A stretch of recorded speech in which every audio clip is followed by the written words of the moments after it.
আমি বললাম, আগে আমার দুটো ফল খেয়ে নাও। আমার স্বামী যাওয়ার পর থেকে এই ফল কেউ খায়নি, কেউ ধরে দেখেনি। তুমি আগে ফল দুটো খেয়ে নাও, তারপর আমি তোমার ব্যাগ থেকে প্রসাদ বের করব। আমি জানি অনেক প্রসাদ জমে আছে। সেসব প্রসাদ আমি চাই। রাতের আধারে আমি কিভাবে প্রসাদ খেলাম তা ভোলা যাবে না। আমি অনুষ্কা, ২৮ বছর বয়সী এক সুন্দরী নবযুবতী, বিবাহিতা। আমার স্বামী রক্তিম আর ৩ বছরের ছেলে অপুকে নিয়েই আমার সোনার সংসার। রক্তিম একটা প্রাইভেট ফার্মে উচ্চ পদেই চাকরি করে। আমার ৩ জনের ভালোই চলতে থাকা এই সুখের সংসারে হঠাৎ একদিন একটা ঝড় উঠল। না না, আমাদের দুজনের মধ্যে কোনো ঝগড়া বা মনমালিন্য হয়নি। আসলে ওই ঝড়টা এসেছিল কোনো এক প্রত্যন্তর গ্রামে রক্তিমের বদলি হয়ে যাওয়ার ফলে। প্রথমে আমি ব্যাপারটা শুনে ভয়ে কেঁপে উঠেছিলাম এবং আমার ছেলেকে নিয়ে তার সাথেই গ্রামে গিয়ে থাকতে চেয়েছিলাম। কিন্তু ওই প্রত্যন্তর গ্রামের পরিবেশে বাচ্চা নিয়ে থাকা মোটেই সম্ভব ছিল না। তাই চাকরি বাঁচানোর জন্য রক্তিমকে সেখানে একলাই চলে যেতে হয়েছিল। আমি বুঝতেই পারছিলাম না রক্তিমের সংজ্ঞা পেলে আমি থাকবই বা কিভাবে। কোনো বিবাহিতা নবযুবতীর ক্ষেত্রে দিনের পর দিন, রাতের পর রাত স্বামী ছাড়া থাকাটা যে কতটা কষ্টকর আমি সহজেই অনুমান করতে পারছিলাম। এবং এক রাত্রে আমি রক্তিমকে বলেই ফেলেছিলাম, রক্তিম, তুমি রাতের পর রাত আমার থেকে দূরে থাকলে আমি কিভাবে নিজেকে শান্ত রাখব বলতে পারো? ভাবতে পারো তোমার যন্ত্রণা পেলে আমার গাছের ফল সব শুকিয়ে যাবে। রক্তিম হেসে ইয়ার্কি করে বলেছিল, অনুষ্কা, তুমি অত চিন্তা করো না। আমি তোমার জন্য অন্য কোনো বিকল্প ব্যবস্থা করেই ফেলব, আর নিজের জন্যে ওই গ্রামেই কোনো বিকল্প বউ খুঁজে বের করব, যে আমাকে সময় দেবে। কথাটা ওই সময় হাসির ছলে বলে থাকলেও রক্তিম আমার জন্য বাস্তবেই নতুন এক বৈচিত্র্যময় ব্যবস্থা করেছিল, যেটা আমি প্রথমে ভাবতেও পারিনি। একদিন রক্তিম অফিস থেকে ফিরে আমায় বলল, অনুষ্কা, আমি কাজের সুবাদে অন্য শহরে বদলি হয়ে গেলে বাড়িতে তোমার আর অপুর একলা থাকা মোটেই সুরক্ষিত হবে না।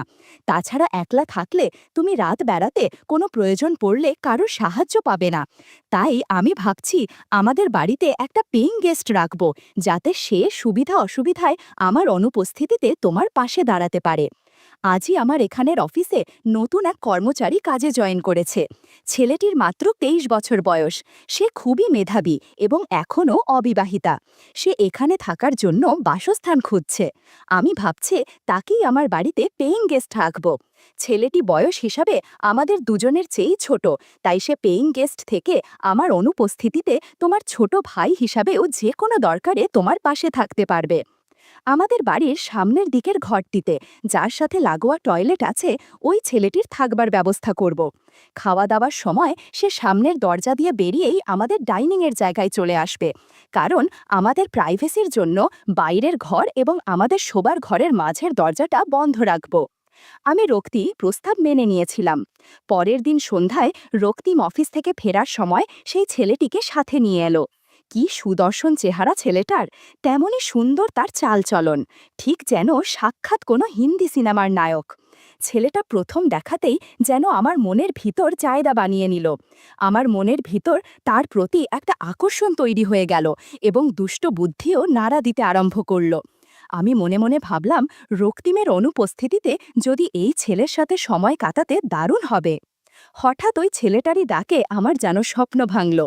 ছেলেটা নিজেই অত্যন্ত মৃদু গলায় হাসি মুখে শুভেচ্ছা বিনিময় করে বলল, ভাবিজান, আমি জাহির খান, গতকালই এই অফিসে কাজে ঢুকেছি। রক্তিম স্যার নিজের বাড়িতে আমায় আশ্রয় দিচ্ছেন, তার জন্য আমি আপনাদের দুজনের কাছে ভীষণ কৃতজ্ঞ। আমার জন্য আপনাদের কোনো অসুবিধা না হয় সেটা আমি সবসময় খেয়াল রাখব। স্যার তো বাইরে চলে যাচ্ছেন, তাই ওনার অনুপস্থিতিতে আপনার যা কিছু প্রয়োজন হয় আপনি আমায় আদেশ করবেন, আমি সেটা করার চেষ্টা করব। ছেলেটার কথা শুনে আমার মনে অদ্ভুত অনুভূতি হলো। আরে, ছেলেটা তো তাহলে মুসলিম, ওর সাথে গল্প করলে মন্দ হবে না। ধ্যাত, আমি এসব কি ভাবছি, আমার নিজের ওপরেই লজ্জা হলো।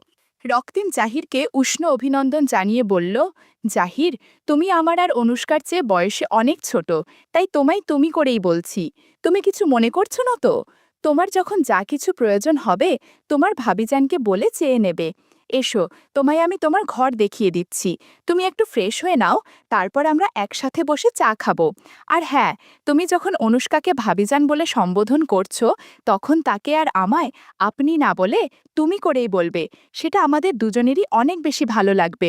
সে ঘরে ঢুকে কিছুক্ষণের মধ্যেই নিজের সব জিনিসপত্র সুন্দরভাবে গুছিয়ে পোশাক পাল্টে নিয়ে ডাইনিং টেবিলে এসে বলল, ভাবিজান চা দাও। তখন জাহিরের পরনে ছিল পায়জামা এবং হাতকাটা পাতলা পাঞ্জাবি। আমি পরেছিলাম হাতাকাটা ব্লাউজ আর একটা শাড়ি।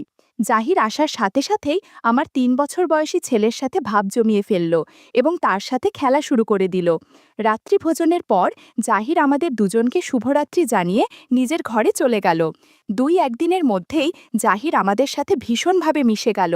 তাও রক্তিমের সামনে আমি জাহিরের সাথে যথেষ্টই দূরত্ব বজায় রাখতাম। খুব শীঘ্রই রক্তিমের স্থানীয় অফিস ছেড়ে নতুন জায়গায় বদলি হওয়ার সময় চলে এলো এবং একদিন সে আমাকে আর অপুকে ছেড়ে গ্রামে চলে যেতে বাধ্য হলো। কয়েকদিন আমার খুবই মন খারাপ লাগছিল, কিন্তু আস্তে আস্তে সময়ের সাথে আমি রক্তিমের অনুপস্থিতি সইয়ে উঠতে লাগলাম। রক্তিম চলে যাবার পর জাহির আর আমার মধ্যে বন্ধুত্ব আর ভরসা আরও অনেক বেশি বেড়ে গেল। জাহির অপুর খেলার সাথী হয়ে যাবার সাথে বাড়ির কাজেও আমাকে খুব সাহায্য করতে লাগলো। কিন্তু প্রতি রাতে বিছানায় শুইতে গেলেই আমার কেমন যেন মনে হতো, শুধু এপাশ ওপাশ করে ছটপাট করতাম। সেদিন সন্ধে থেকেই ঝিরঝির করে বৃষ্টি হয়ে চলেছিল। বৃষ্টির টুপটাপ শব্দ পরিবেশটাকে যেন অনেক বেশি রোম্যান্টিক করে তুলছিল। জাহির আমায় বলল, ভাবিজান তুমি কেমন যেন মনমরা হয়ে আছো। ভাইজান জানতে পারলে কিন্তু আমার ওপর ভীষণ রাগ করবে। শোনো, আজ রান্নার ছুটি। আজ আমরা 3জনে একটা সিনেমা দেখব, তারপর একটা ভালো রেস্টুরেন্টে ডিনার করব। আজ কিন্তু সব খরচ আমার, তুমি কোথাও কোনো টাকা দেবে না।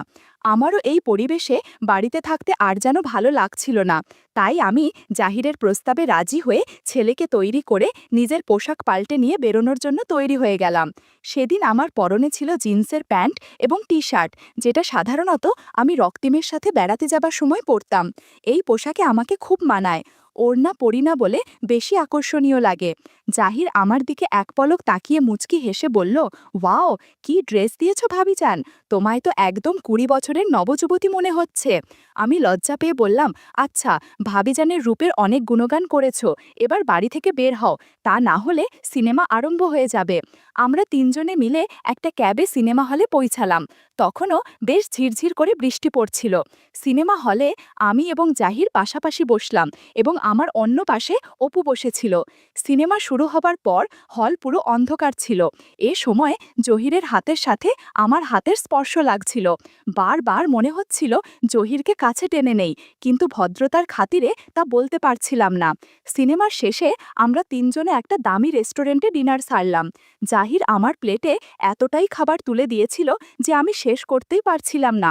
আমার অবস্থা দেখে জাহির বলল, ভাবিজান একদম জোর করে খাবে না, তুমি একদম চিন্তা করো না, আমি তোমার সমস্ত অবশিষ্ট খাবার খেয়ে নিচ্ছি।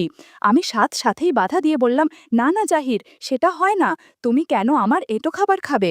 প্রত্যুত্তরে জাহির মুচকি হেসে বলল, কেন ভাবিজান, দেওর কেন তার আদরি ভাবিজানোর প্রসাদ খেতে পারে না? আমি নিশ্চয়ই আমার সুন্দরী ভাবিজানের প্রসাদ খাবো। এই বলে জাহির জোর করে আমার এটো প্লেট থেকে কাবাবের উচ্ছিষ্ট অংশটা তুলে খেয়ে ফেলল। জাহির আমার উদ্দেশ্যে দুটো বিশেষণ ব্যবহার করেছিল, আদুরি আর সুন্দরী।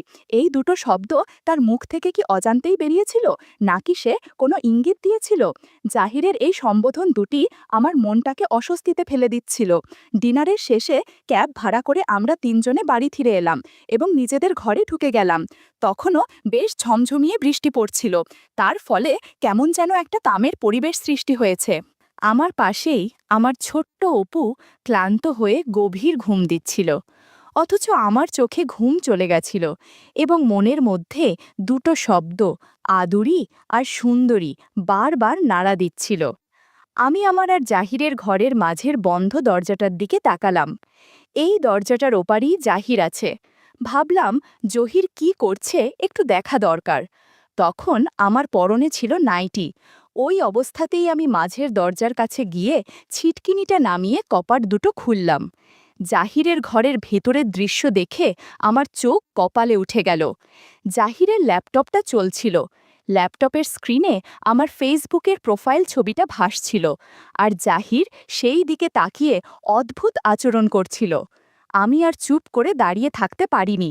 গুটি গুটি পায়ে এগিয়ে গিয়ে আমি জাহিরকে বললাম, জাহির, তুমি একবারও মুখ ফুটে তোমার মনের কথাটা আমায় বলতে পারলে না? জাহির আমার সহসা আক্রমণে পুরো ভ্যাবাচাকা খেয়ে ভীষণ ভয় পেয়ে সাথে সাথেই নিজেকে গুছিয়ে আমতা আমতা করে বলল, না না, ভাবিজান, তুমি কিছু মনে করো না, আর ভাইজানকেও যেন এ বিষয়ে কিছু বলো না, প্লিজ তুমি আমায় ক্ষমা করে দাও, আমি আর কোনোদিন এমন করব না। আমি মুচকি হাসি দিয়ে বললাম, শোনো, প্রথমত এই সময় আমি তোমার মুখ থেকে ভাবিজান শুনতে চাই না, অনুষ্কা শুনতে চাই। দ্বিতীয়ত, আজ আমি সিনেমা হলে তোমার পাশেই বসেছিলাম, তুমি অন্ধকার থাকা সত্ত্বেও আমার কানে কানে তোমার মনের ইচ্ছেটা বললে না কেন? তুমি যদি আমায় এতটুকুও জানাতে তাহলে মাই আর বাধা দিতাম না, কিন্তু কেন আর কিসের ভয়ে তুমি আমার দিকে একটাও পা এগোতে পারলে না? শোনো, তুমি যেটা ছেলে হয়েও বলতে পারলে না, আমি মেয়ে হয়েই বলছি, আশীর্বাদের প্রসাদ আমি নিতে চাই। এই প্রসাদ পেলে আমি নিজেকে ভাগ্যবতী মনে করব। তাও জাহির আমায় বলল, না না অনুষ্কা, এটা ঠিক হবে না, ভাইজান জানতে পারলে আমায় শেষ করে দেবে। আমি বিদ্রূপ করে বললাম, ও, ভাইজান মানে রক্তিম, সে তো এখন ২০০ কিলোমিটার দূরে আছে, সে ১ মাসের আগে আসতেও পারবে না, আর আমি এতটা বোকা নই যে তাকে ফোন করে তোমার আমার সম্পর্কটা জানাবো। তুমি শুধু গাছের ফল খাবে আর আশীর্বাদ করবে, আমি তোমার আশীর্বাদের প্রসাদ নিতে চাই। বন্ধুরা, তোমরা বুঝেছ তো কিসের কথা বলছি? আমার কথা শুনে জাহিরের ভয় কমে গিয়ে মুখে হাসি ফুটল। বললাম, আগে দুটো ফল খেয়ে নাও, রক্তিম যাওয়ার পর থেকে এই ফল কেউ খায়নি, কেউ ধরে দেখেনি। তুমি আগে ফল দুটো খেয়ে নাও, তারপর আমি তোমার ব্যাগ থেকে প্রসাদ বের করব। সেদিন রাতে জহির ঘণ্টাখানেক আশীর্বাদ করেছিল আর অনেক প্রসাদ দিয়েছিল। আমি জহিরকে বললাম, আজকের মতো এখানেই থাক, আবার কাল আশীর্বাদ করো, কেমন? পরের দিন ভোরে আমি যখন উঠলাম, জানালার ফাঁক দিয়ে কোমল আলো ঘরে ঢুকছিল। ঘড়ির কাঁটা তখন ৬টা ছুঁই ছুঁই, কিন্তু আমার ঘুম ভাঙল অনেক আগেই, কারণ রাতের স্মৃতি যেন এখনও বুকের ভেতরে কাঁপছিল।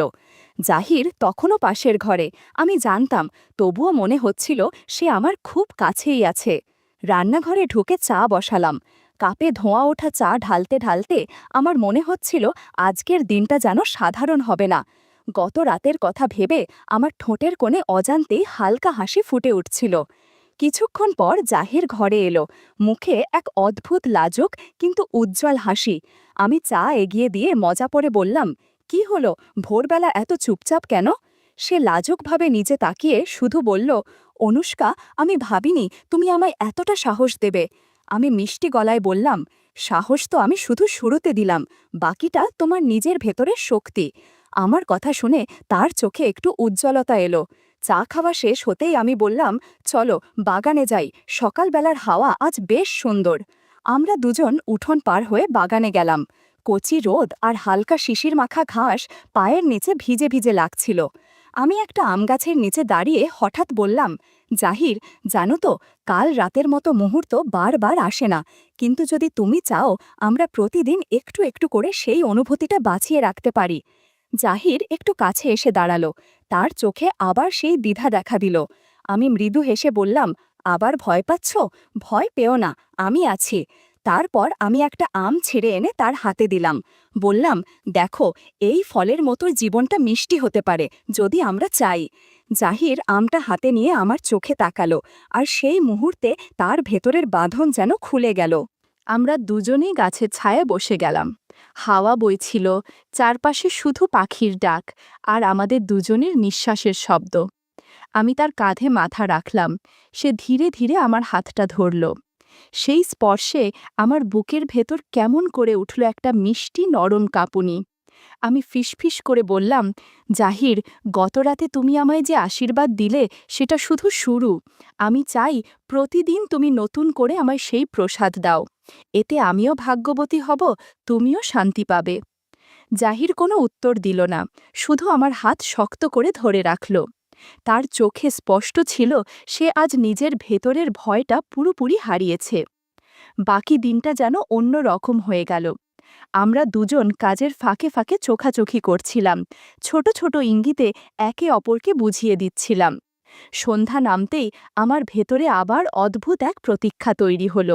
আজ রাতটা অন্য রকম হবে।